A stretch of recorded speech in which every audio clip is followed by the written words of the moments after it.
useless men and women to hook up with. My God, Stevie, you were amazing last night. And earlier this morning. A woman's husky voice spoke into my ear. I jumped and shifted my numb ass on the windowsill, panic shooting up my back. I didn't even hear her get up. The nude girl snatched the cigarette in my hand, took a slow drag, and straightened up, watching me salaciously. She was tall and curvy with short black hair. Not as pretty as the double shots of gin in my martini last night might have suggested she was.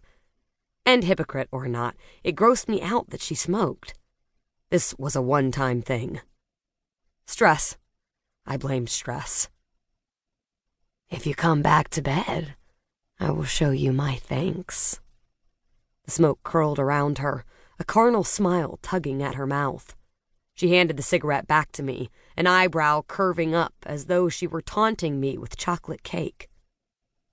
Now cake I could make love to this morning, but I just wanted this girl gone.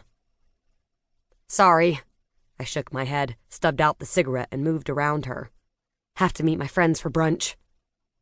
It's 7 a.m. on a Saturday. Yeah, so? I went to the tiny fridge, grabbing orange juice, irritation sparking in my words. Who goes to brunch at that time? Shit. I meant breakfast. It's still early for that, too. She was right. Normally, people in our age group were so hungover we didn't make it to breakfast until 11. Brunch was an afternoon thing, but I wanted her to leave. I took a slug of OJ, shrugging. I can go with you. She prowled up to the counter. Then for lunch, I can snack on you. Overfamiliar, she once again took the item from my hand, her eyes glinting as she took a drink straight from the container. Okay, that was it. It's time to go. I had tried to be nice, but no more. What? She jerked back, setting down the juice and dropping the sultry act just like a theater curtain. Shock rounded her eyes. You want me to go? She said it as if it were the first time it had ever happened to her. Me? Are you kidding me? She was all right in bed, but honestly, most of the night I barely remembered. Nothing earth-shattering. Not like... I shoved out the thought before it could fully develop. No, those thoughts were not allowed. Ever. Not kidding. I crossed my arms. It was fun, but now it's time to go. This was why I didn't want to bring people home. It was so much easier to slip out in the middle of the night than get someone to leave.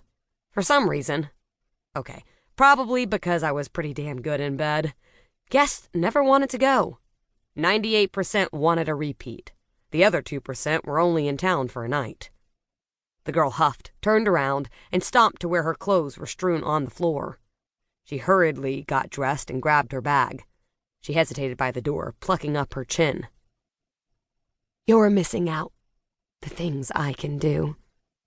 You're going to totally regret not getting my number, she said before stomping out my door and slamming it with extra force.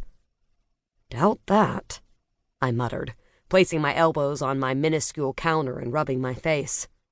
I scoured my fingers deeper into my skin, as though I could scrub away this strange feeling. My cell vibrated on the table next to me, so I pulled my hands back and peered at the number. I wasn't in the mood for my mother this early.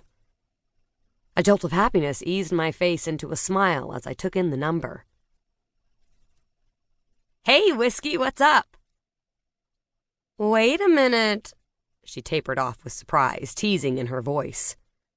I must have the wrong number. Funny. It's Saturday. Early, Jaymerson said. Normally you yell if I call before noon. That was true. Normally I didn't function until after 3 cups of coffee, and it was well past lunch. Up early. I started pacing in my sad excuse for an apartment, my bare feet brushing the worn wooden floors. Have you been to bed at all?